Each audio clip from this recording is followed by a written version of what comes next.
to Story Time with Stacey. I'm Stacey, and these are my fabulous stuffed animals that have joined us for story time today. Isn't that just so cool? I think so too. And now before I tell you what the story is, make sure you go ahead and subscribe, okay? That way you won't miss another story time. All right.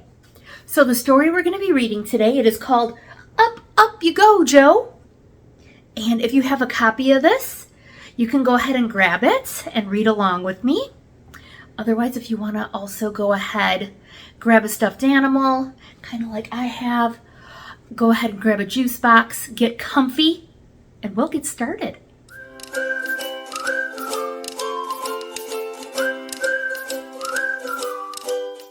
Up, Up You Go, Joe, by Mariam Shapera, illustrated by Cenizal.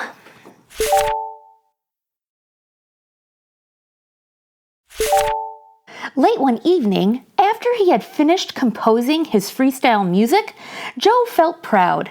His music consisted mainly of half notes, quarter notes, and eighth notes. "Time to get ready for bed," his mother called. After a strong windy night, Joe hopped out of bed, excited to play on his piano. He stared at his music sheet. "What happened to my music?" he thought. His music sheet was still on the stand, but without the notes. He searched all over the house, but no notes could be found. "I'm sure you remember your music. You can just write it again," said his mother. His father thought of something that might cheer Joe up. He suggested they go to the local fair, which was visiting town that weekend.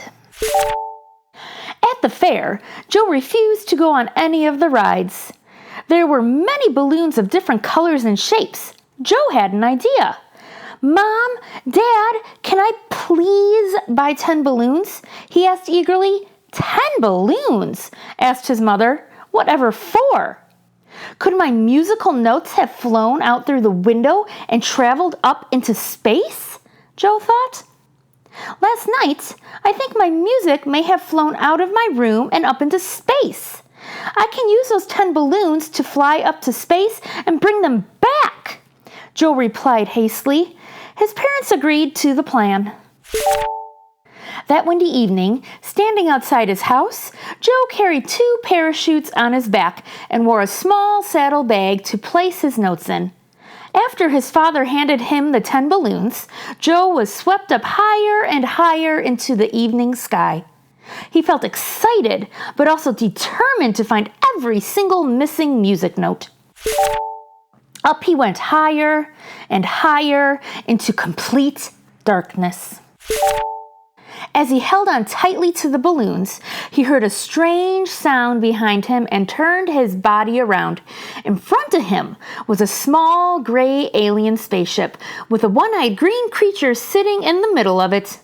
Joe thought it was strange that this creature should look so different from him. "Hello," said Joe. "Sorry to bother you, but have you seen any musical notes flying around here?" The strange-looking creature remained silent. Then the glass cover over the center of his small spaceship opened and a half-musical note came out of it. Joe could not believe his eyes. He grabbed the note and put it in his saddlebag. He looked up to thank the alien, but saw that he had already disappeared into dark space. "Amazing!" thought Joe. Just then, he heard a rumbling sound growing louder and louder. Straight ahead of him, he could see a dark rock-like object flying closer and closer to him. Balanced on the asteroid, he saw another one of his lost notes. It was an eighth note. Joe's eyes popped wide open with excitement. He leaned over and grabbed it just as the asteroid flew past him and then vanished away. Whoosh, whoosh were the next sounds he heard. Turning, he saw 3 or maybe 4 very bright objects of blue, green, and yellow colors. They looked as if they were dancing around each other. "Shooting stars!" Joe shouted to himself. He headed in their direction. As he got closer, he saw a few more of his notes, one on each of the stars. They were all quarter notes. He could also feel the heat from the shooting stars soaring towards him. He grabbed his notes quickly, being careful not to burn his hand. Beautiful, he thought. Joe knew all his planets very well, but famous Saturn was the most beautiful of them all. Wow, those rings look like 100 rainbows around the gas planet, he thought. Still holding his balloons, Joe flew closer to the rainbow rings. He could see they were actually made of rainbow-colored rocks, and there he saw 2 of his notes. They were quarter and eighth notes. He grabbed those also.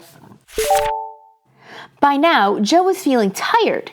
He was about to drift off to sleep while still holding his balloons when he heard a loud, thundering vroom.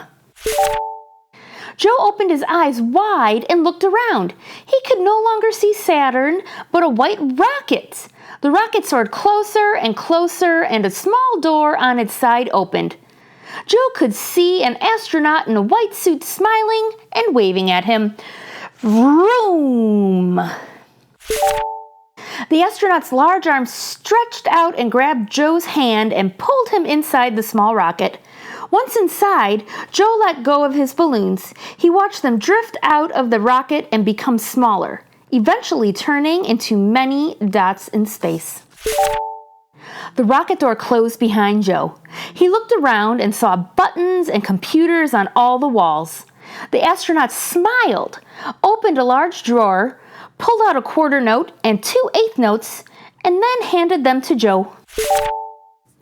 "Joe, darling, are you awake?" Joe's mother asked. Joe was lying in his bed, slowly opened his eyes. "Where am I, Mom?" asked Joe. "You are home, of course, dear," replied his mother. Joe looked around at the familiar sight of his room. He got out of bed and slowly stood on his feet. "Breakfast is ready," said his mother. As she left the room, Joe turned around and looked at his piano. There, on the music sheet, were all his notes in their perfect position as he had composed them. He could not believe his eyes. He could not believe how much joy he felt. He closed his eyes for a few seconds and then opened them again to make sure that the notes were still there. And they were. Was it all just a dream? Joe was about to leave his room when a strap-like object from behind his piano caught his eye. It was his bag strap.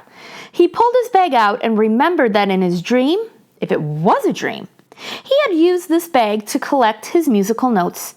Inside the bag was empty except for a rainbow-colored rock about the size of a marble, just like the ones he saw on Saturn's rings.